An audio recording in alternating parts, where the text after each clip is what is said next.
with a heavy heart that we witness media being flooded by tragedies relating to gun violence, with mass shootings seeming to go on like a grim clockwork. Americans today are left questioning just what protections are we afforded to gun owners under the Second Amendment. But exactly what constitutional rights did our founding fathers intend? Joining me to talk about this is Thom Hartmann, radio host and author of the book, The Hidden History of Guns in the Second Amendment. Thom, I want you just to spend more time talking about this. It's going to be less question and answer, because I want the viewers to hear what you're presenting in this book, because they're new ideas. From your perspective, what's the fundamental purpose, for example, of the Americans' right to bear arms? What's your take on that? Madison had just finished the Constitutional Convention in Philadelphia. They had the first draft of the Constitution, or the final draft, I guess you'd call it, of the Constitution. He sent a copy of it to Jefferson in France. Jefferson was his mentor. He said, gee, Thomas, what do you think about this? And Jefferson went and sent him this long letter, which you can still read, which is pretty astonishing, this letter. And he said, I like the fact that you've got separation of power. I like the three branches of government. He went through the things that he liked about it, and he said, now I will tell you what I do not like. And he said, I do not like that there is no explicit habeas corpus provision. I do not like that there is no explicit provision to eliminate monopolies in commerce, and I do not like that there is no explicit provision banning standing armies during times of peace. And this was the concern that so many of the founders had, because they were all students of European history, and they all knew that country after country after country, going back to Rome and Greece and everything else, but in particular, hundreds of European countries over the previous 1,000 years had been taken down by their own armies. They'd raise a giant army, they'd march off to war, they'd have a glorious war, and then after the war, they didn't disband the army, and the army would end up taking over the country.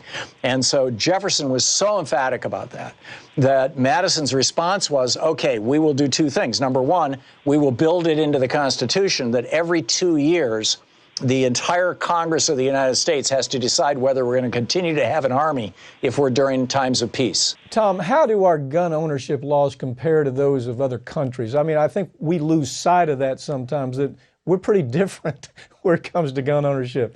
What's your observation of that as you wrote this book? We are different from many other countries in that we have a fairly laissez-faire attitude toward guns. We just let the gun manufacturers do what they want, and own as many politicians as they want. And the result of that is all the deaths that we see, 40,000 gun deaths last year. There's an absolute and direct correlation between the number of guns in circulation and the number of gun homicides and suicides that we see. And for example, in Australia, after the Port Arthur massacre in 1996, when they said, okay, enough, we're going to make it, we're going to regulate guns, sort of like the way we do cars. You've got to have a driver's a license. And, they made it a little harder to own a gun. It's still not impossible or even difficult, but harder. And as a result of that, not only did homicides go down, not just in the first year, but over a long period of time in Australia, but suicides went down as well, because guns weren't as available. Thom, you hear this argument that our vast media coverage of mass shootings is the product of sensationalized news. It's a news cycle problem, and that our gun laws truly are to blame for this constant barrage of killings. You hear both sides of that argument. Actually, there's several sides of that, not two sides. But you hear the argument that this is just all sensationalized. You finished writing this book.